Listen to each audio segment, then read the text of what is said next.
हरे कृष्ण। ओम नमः भगवते वासुदेवाय। ओम नमः भगवते वासुदेवाय। ओम नमः भगवते वासुदेवाय। नारायणं नमस्कृतं नरं चैव नरोत्तमं देवीं सरस्वतीं व्यासं ततो जयमुदीरये। मुखं करोति वाचालं पङ्गुलं गायते गिरिं यत्कृपातमहं वन्दे परमानन्दमाधवम्। नष्टप्रायेषु अभद्रेषु नित्यं भगवत सेवया भगवते उत्तमश्लोके भक्ति भवति नैष्टिके।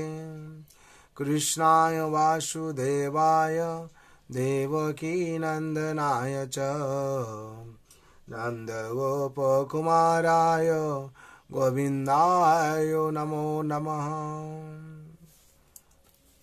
हरे कृष्ण। श्रीमद् भागवत दशम स्कंद अध्याय 22 अध्याय 26 নম্বর শ্লোক পাঠ হচ্ছে, আপনারা শুনুন। न मज्जवेशित धियं काम कामाय कल्पते वर्जिता कथिता धन्नां प्रायो बीजाय नेशते। न मज्जवेशित धियं काम कामाय कल्पते वर्जिता कथिता धन्नां प्रायो बीजाय नेशते। न वज्रवेशित विधियां काम कामाय कल्पते वर्जिता कथितां धाना प्रायो বিজয় নেশতে। শব্দরূপে বলা হচ্ছে ন মানে না, মই মানে আমাতে, আবেশিত সম্পূর্ণরূপে নিবিষ্ট, ধিয়ান যাদের চেতনা, কাম মানে বাসনা, কামায় জাগতিক কামের প্রতি, কল্পতে চালিত হয়, ভর্জিতা ভাজা, কথিতা রান্না করা, ধানা শস্য,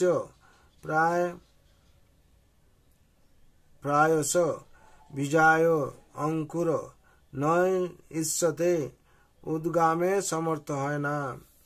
যাদের চিত্ত আমাতে নিবিষ্ট, তাদের বাসনা ইন্দ্রিয় তৃপ্তির জন্য জাগতিক কামের দিকে চালিত হয় না।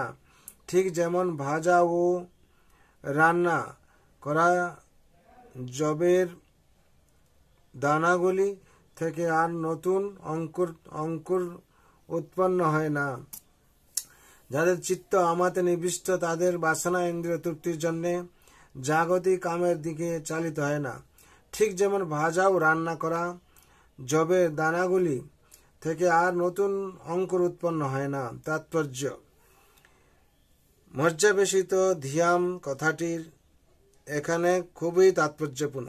যেহেতু কৃষ্ণ হচ্ছেন শুদ্ধ চিন্ময় সত্তা বিশিষ্ট, তাই যতক্ষণ পর্যন্ত না কেউ ভক্তির উন্নত স্তর লাভ করেছেন, ততক্ষণ মন ও বুদ্ধিকে তিনি কৃষ্ণের উপর স্থির করতে পারেন না।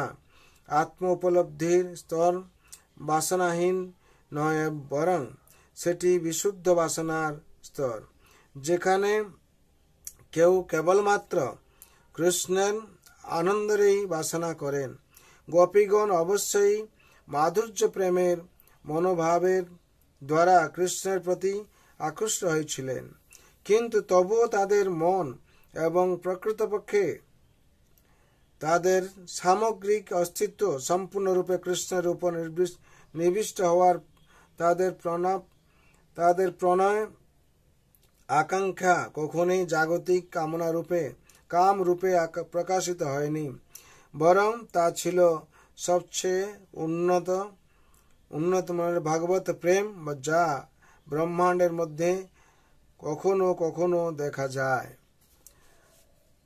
27 নম্বর শ্লোকে এখানে বলা হচ্ছে, যাতা বলা বজ্রং সিদ্ধা মহেমাম রস্যন্থং ক্ষপাম যদুদ্দিশ্য ব্রতমিদং চেকরাচাচনং সতী। শব্দের বলা হচ্ছে জাত মানে এখন, যাও।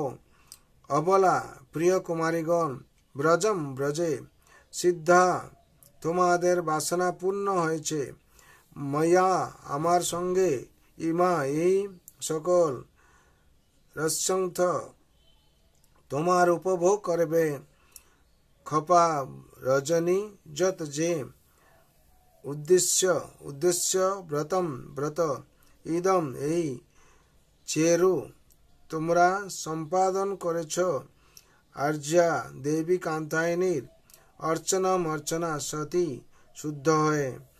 অনুবাদ বলা হচ্ছে, হে কুমারীগণ, এখন তোমরা ব্রজে ফিরে যাও, তোমাদের বাসনা পূর্ণ হয়েছে, কারণ আমার সঙ্গের মাধ্যমে তোমরা আগামী রজনীগুলি উপভোগ করবে।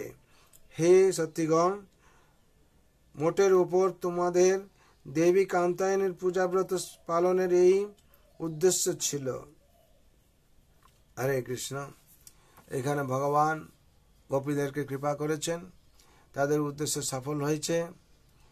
ভগবান এখানে যে লীলা প্রদর্শন করছেন, যারা সম্পূর্ণরূপে ভগবান রাতুল চরণের আত্মসমর্পণ করবে, তারা ভগবানকে অবশ্যই পাবেন। ভগবান গোপীদেরকে সেইভাবে কৃপা করলেন, গোপীরা যেভাবে ভগবানকে চেয়েছিলেন ভগবান সে কৃপা প্রদর্শন করলেন। ঠিক সংসার সেরকম আমরা জীবনযাপন করছি। ভগবান হচ্ছেন পরমাত্মা, আমরা হচ্ছে অবিচ্ছেদ্য অংশ আত্মা। এই আত্মা যখন পরমাত্মার সেবা করতে লাগবে, সেবা করবে, মানব দেহে দিব্য জ্ঞান দেখে সন্তুষ্ট ভগবান, তখন ভগবান খুশি হবেন এবং কৃপা বর্ষণ করবেন। তার জন্যে সার্বিক মঙ্গলের জন্য ভগবান রাতুল চরণে আমার প্রার্থনা রইল।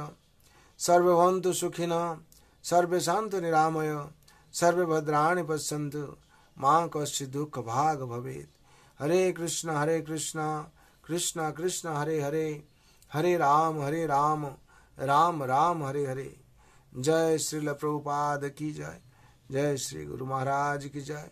अनंत कोटि वैष्णव भक्तवृंद की न है जय, अनंत कोटि वैष्णव भक्तवृंद की जय, उपस्थित भक्तवृंद की जय, उत्पन्न एकादशी तिथि की जय। निताय गौर प्रेमानंदे हरि हरि बोल।